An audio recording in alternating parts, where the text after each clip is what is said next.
Merci d'avoir choisi Chérifla pour vous informer. Mesdames et messieurs, bonsoir.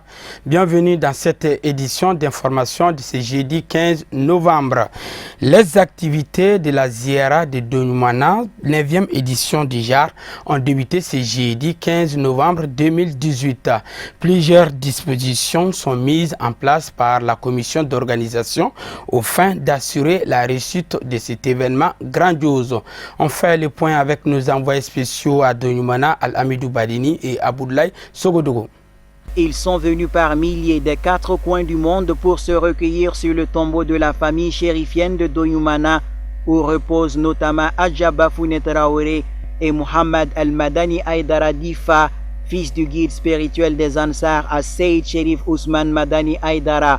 Un moment unique et solennel de prier et d'invoquer le bon Dieu pour le repos de leurs âmes. Si tu es croire à n'importe quelle chose, donc maintenant, ça te trouve que tu vas continuer de le faire aussi. Ce que je te dis là, moi je suis en Espagne, je suis en étranger. Donc chaque année, je pense que je vais tenter pour venir faire le Zara de Donyumana. Donc cette année, maintenant c'est Dieu qui l'a voulu. Pour relever les défis organisationnels à la hauteur des attentes des pèlerins, plusieurs sous-commissions sont mises en place, allant de la sécurité à la santé, sans oublier le parking. Toutes celles-ci travaillant en synergie d'action pour assurer la santé et le bien-être des personnes et de leurs biens. Nous sommes venus du Mali et de la Côte d'Ivoire et du Burkina Faso pour organiser le Jira. Notre mission principale, c'est la prévention. Mais qui dit prévention, dit alors cas. Et s'il y a un cas, on fait la prise en charge sur place. Et les cas qui nécessitent une évacuation, on les évacue et on facilite leur évacuation. Donc nous sommes là dans ce cadre. L'association nous a mis dans toutes les conditions, dans toutes les commodités pour faire la prise en charge vraiment de ceux qui en ont besoin. Au-delà de son aspect culturel, la Ziara de Donyumana est aussi une aubaine économique pour la population locale et ses centaines de vendeurs présents à ce rendez-vous annuel. La Ziara de Donyumana est un recueil à coloration spirituelle qui sera surtout marqué par des prêches, la lecture du Saint-Coran et bien d'autres invocations et supplications. Restons toujours à Donyumana. La famille chérifienne a organisé, comme chaque année, la grande Ziara, ce rendez-vous spirituel qui consiste à prier pour le repos éternel des défunts de la dite famille à Donyumana. Une traditionnelle qui rassemble des milliers de fidèles musulmans venus de plusieurs pays d'Afrique et d'ailleurs. Abdou Karim Sako et Fousseni Keita. Ils sont au total 19 pays présents à cette 9e édition de la Ziara de la famille du guide spirituel des Ansar, Seyd Chérif Ousmane Madani Aïdara. L'événement auquel des milliers de musulmans prennent part en vue de formuler des prières pour le repos en paix des membres de la famille, dont l'épouse du guide spirituel des Ansar, Bafouné, et ses fils Mohamed El Madani Aïdara, Difa, et ses frères, a enregistré la présence de plusieurs fidèles musulmans, dont des imams, des prêcheurs et des leaders religieux. La cérémonie a été notamment marquée par des prêches relatifs à l'importance de la Ziara et les participants se disent heureux d'être encore présents cette année. Nous sommes très contents. Nous sommes venus pour prier pour nos défunts, et prier pour nous-mêmes et prier pour notre guide et sa sainte famille. Donc, le message que nous lançons, c'est prier d'abord pour les participants qui viennent en bonne santé et qui se retournent en bonne santé, en famille. Donc les prières aussi qu'ils vont faire, que Dieu exauce toutes nos prières, les hommes comme les femmes. Bon, et puis nos ustads aussi sont là pour prêcher, pour nous donner la lumière de l'islam. Vraiment, nous prions pour eux, pour que Dieu les garde. Et ce qu'ils vont dire que nous travaillons avec pour préparer nos cœurs pour faire le travail de l'islam. Chaque année, on est pressé pour venir. Voilà, parce que les résultats après le Ziara, bon, on les constate sur le terrain. Voilà, les demandes de bénédiction, on les constate sur le terrain durant les prochaines années qui suivent. Demander à tous ceux qui pensent que bon, ça ne vaut pas le coup de se déplacer, ils n'ont qu'à faire le déplacer une fois et pouvoir sentir la portée spirituelle de la chose avant de se lancer dans des critiques qui sont non fondées. L'organisation d'un tel événement nécessite des dispositions de grande envergure, tant sur le plan sécuritaire, sanitaire et alimentaire, et les responsables n'ont pas lésiné sur les moyens pour relever les défis. Je peux dire qu'il y a environ 2 mois que les préparatifs de ces 2 événements sont en cours, à savoir ce Ziara et aussi le Mauloud, parce que ces 2 événements qui ne sont pas loin l'un de l'autre. Voilà, donc la commission d'organisation est à pied d'œuvre. Depuis sa mise en place, il y a environ 2 mois, jour et nuit, ils sont en train en tout cas de faire tout pour que vraiment l'événement puisse vraiment se passer dans les normes en tout cas souhaitables. Voilà, donc je peux dire que vous n'êtes pas sans savoir que l'organisation d'un événement d'une telle envergure, ce n'est pas en tout cas une mince affaire. Donc c'est pour vous dire qu'en réalité, l'organisation de cet événement a nécessité beaucoup d'efforts de la part vraiment de la commission d'organisation. Voilà, donc et puis la commission d'organisation est composée de plusieurs sous-commissions, à savoir la commission restauration, la commission transport, la commission santé, la commission accueil et hébergement, la commission assainissement, la cellule de communication. En tout cas, environ une dizaine de sous-commissions se trouvent dans la commission d'organisation. Tous ceux-ci, jour et nuit, se sont battus pour que, en tout cas, l'organisation soit de cette taille-là. Rappelons que la Ziara de Donyumana, désormais inscrite dans les annales de la Fédération Ansardine internationale, a drainé une foule venue de l'intérieur du Mali et du reste du monde. Le chant du guide spirituel des Ansar, Assaid Chérif Ousmane Madani Haïdara, président du groupement des leaders spirituels musulmans du Mali à Donyumana, dans la commune rurale de Safo, a servi de cadre ce jeudi pour la cérémonie de célébration de la Ziara annuelle de la famille chérifienne. Pour la réussite de cet événement exceptionnel, toutes les différentes sous-commissions se sont impliquées davantage. Samaïra Sanogo et Mohamed Traoré. Comme chaque année, les fidèles musulmans ont pris d'assaut le chant du guide spirituel des Ansar et président du groupement des leaders spirituels musulmans du Mali, Assaid Chérif Ousmane Madani Haïdara, pour la célébration de cette 9e édition de la Ziara annuelle de sa grande famille. Toutes les sous-commissions ont multiplié les voies et moyens pour rehausser l'éclat de cet événement religieux. Et pour l'organisation de cette Ziara 2018, on a fait nos mieux parce que voir l'ensemble sur le territoire du champ, environ 50 hectares, vraiment on a fait le maximum de mieux parce que on a presque fini le son. Alhamdulillah, ça vaut une semaine, nos agents sont au terrain ici, essayer de planifier les choses. On a loué à peu près 80 tentes et pour accueillir les invités d'Onder. Parce qu'ici, vous savez, les gens viennent de tous les côtés. Il y a la délégation de la France, d'autres viennent d'Italie, Espagne, partout. Donc la sous-commission de restauration est là pour satisfaire les gens, pour faire à manger. Donc il y a des gens qui viennent ici et ils ne parviennent pas à trouver des manger ici. Donc la sous-commission de restauration est là pour tout le monde et on est là pour préparer toutes sortes de manger ici. Donc sous-commission de restauration est là pour tout le monde. Les gens, il y a toutes sortes de gens ici, les hauts cadres et les diplomates qui viennent ici. Donc si sous-commission restauration est parvenue à satisfaire des gens, donc c'est notre souhait et sous-commission restauration va développer dans tous les cas, quoi. Avant de commencer cette manifestation, d'abord il y a eu plusieurs réunions qui se sont tenues à Bamako ici avec le bureau national. Parce que nous savons qu'à une telle manifestation, il y a tellement de monde qu'il faut s'attendre à beaucoup de choses. Donc, de ce fait, tous nos vigiles qui se trouvent à l'extérieur, plus de 8 pays qui sont présents aujourd'hui. Conscient de la participation effective des fidèles musulmans à cet événement phare, des dispositions particulières ont été adoptées à tous les niveaux par les responsables des différentes sous-commissions. Les gens ont presque besoin, on a fait beaucoup, vraiment, on a besoin de satisfaction maintenant, donc vraiment ça peut satisfaire les gens, quoi. Okay.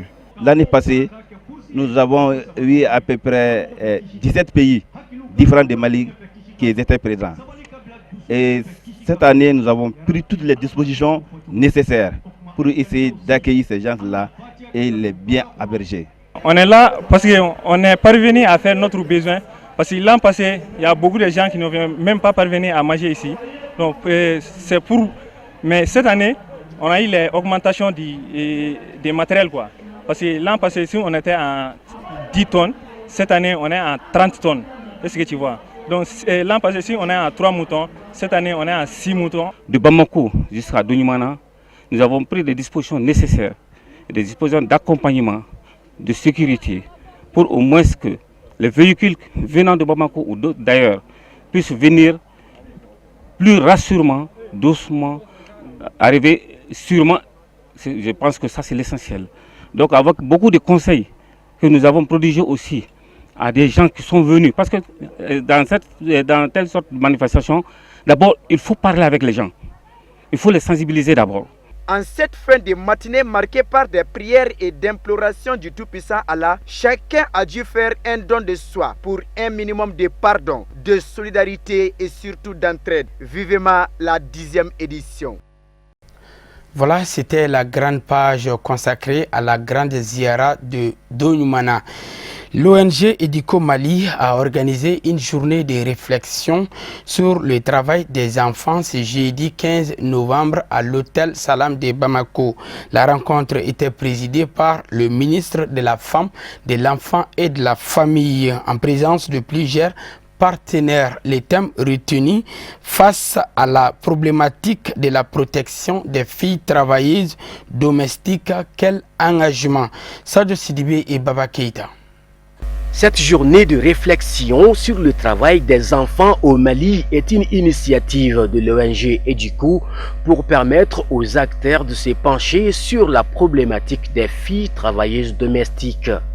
L'occasion était bonne pour le représentant du Parlement des enfants du Mali de remercier les structures travaillant dans le domaine. Je prends la parole ici ce matin au nom des enfants du Mali,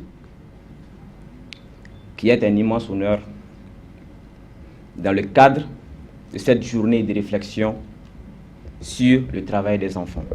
Il est important pour moi de remercier l'ensemble des structures qui œuvrent pour que les expressions travail des enfants et maltraitance des filles travailleuses domestiques ne soient que souvenirs dans les jours à venir. Le développement d'un foyer réside dans l'effort physique des filles, ce qui justifie la présence du directeur national de la promotion de la femme, de l'enfant et de la famille. Dans ses propos, il s'est focalisé sur des solutions pérennes et fiables afin de remédier à cette pratique. À plus d'un titre, cette journée nous concerne parce qu'elle s'intéresse à la question de protection des enfants. Et pas des moindres. Il s'agit des filles domestiques, dont chacun de nous est soit parent, soit utilisateur. Donc fortement, nous sommes interpellés. Nous nous battons pour le respect intégral de leurs droits. Notre législation est claire, l'âge d'admission au travail pour les enfants, c'est de 15 ans. Donc ceux-là même qui sont employés avant 15 ans, nous devons pouvoir les extraire, les éduquer. Et celles, effectivement, qui sont en âge de travailler, nous devons nous battre pour qu'ils soient dans des dispositions de travail décent. Travail décent voudrait dire rémunération conséquente, voudrait dire conditions de travail décentes, voudrait dire droit au repos, droit à la santé. L'appel que je m'avais lancé pour les familles d'origine, il s'agit d'éviter l'exode précoce de la fille. Cet événement est la suite logique d'une enquête menée en 2016 sur les droits des enfants au Mali par l'ONG Educo. Il s'agit notamment de renforcer la protection des filles travailleuses domestiques et leurs conditions de travail, d'où l'importance de cette rencontre. Cette journée se veut un cadre d'échange entre les acteurs pour comprendre les difficultés auxquelles elles sont confrontées. Educo, qui est une ONG connue plus sur l'éducation et qui travaille au Mali depuis une quinzaine d'années, a souhaité depuis quelques années élargir ses domaines de compétences et d'expertise. Et nous avons donc mené une enquête sur le terrain en 2016 sur les droits donc, de l'enfant au niveau du Mali. Et on s'est rendu compte que effectivement les filles travailleuses domestiques étaient une cible particulièrement vulnérable parce que ces filles-là effectivement vivent des conditions quelquefois difficiles en termes d'exploitation, en termes d'abus, et aussi qu'il n'y avait pas beaucoup d'acteurs qui travaillent donc sur la problématique. Et du coup, dans sa stratégie de développement, souhaite donc se renforcer dans la protection. Et nous avons donc souhaité effectivement ouvrir une discussion avec donc les acteurs pour pouvoir mieux comprendre les défis liés à la protection des filles travailleuses domestiques et aussi interpeller l'opinion publique sur leur situation afin qu'on puisse s'engager ensemble. Et du coup, justement, notre valeur ajoutée, c'est que d'une part, le projet que nous portons actuellement, c'est un projet qui va travailler au profit directement des filles travailleuses domestiques. La rencontre s'est achevée sur une note musicale de Van Baxi et un théâtre retraçant les conditions de vie des filles travailleuses domestiques. Suivons les tours d'horizon de l'actualité africaine et internationale en bref et en images commentées par Amadoune Diallo.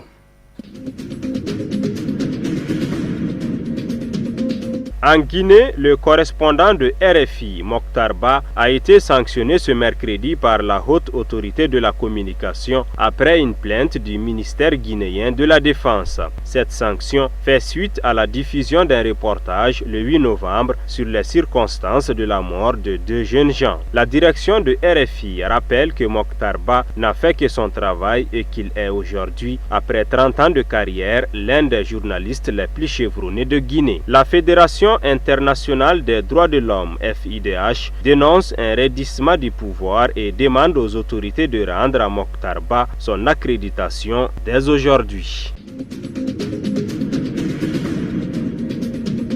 Les opposants congolais Jean-Pierre Bemba, Moïse Katumbi, Adolphe Muzito et Martin Fayoulou se rencontrent ce jeudi 15 novembre à Bruxelles, 3 jours après le retrait de Félix Tshisekedi et de Vital Kamerhe de l'accord de Genève sur une candidature commune de l'opposition. Dans un premier temps, Jean-Pierre Bemba, Moïse Katumbi et Adolphe Muzito devraient renouveler leur soutien à Martin Fayoulou. Après le séisme de lundi, avec le retrait de Vital Kamerhe et Félix Tshisekedi de l'accord de Genève, il faut sauver l'Union ou ce qu'il en reste. Au moins 25 Emba Boys, des combattants séparatistes anglophones, ont été tués dans des combats mardi dans la région du nord-ouest du Cameroun où des affrontements avec l'armée sont quasiment quotidiens. Selon des sources sécuritaires, aucune perte n'a été enregistrée du côté de l'armée camerounaise. Pour un rappel, plus de 200 membres des forces de défense et de sécurité camerounaises ont perdu la vie dans ce conflit, ainsi que plus de 500 civils selon les ONG. Emmanuel Macron se rend ce jeudi 15 novembre au Maroc pour inaugurer avec le roi Mohamed VI le TGV marocain, premier train à grande vitesse d'Afrique. Un chantier de 8 ans pour un train qui va relier la capitale économique Casablanca à Tanger, deuxième pôle économique du royaume. Voyager de Tanger à Casablanca en 2h30 au lieu de 5 heures de train s'il n'y a pas de retard, ce sera désormais possible avec le nouveau TGV marocain. D'un investissement de près de 2,3 milliards d'euros, ce projet est à moitié financé par la France. Les ministres du nouveau gouvernement du Premier ministre tunisien Youssef Khaled prêtent serment lors d'une cérémonie au palais de Carthage en présence du président Béji Caïd Essebsi. Approuvé à la majorité absolue, le nouveau gouvernement de Youssef Khaled, en poste depuis 2 ans, est composé de 13 nouveaux ministres. Il détient un record de longévité depuis la révolution de 2011. Les ministres de souveraineté comme l'intérieur, les affaires étrangères ou encore la défense sont toutefois inchangés. La nouvelle équipe devra s'atteler à regagner la confiance de la population en vue des élections générales qui ont lieu dans le pays en 2019.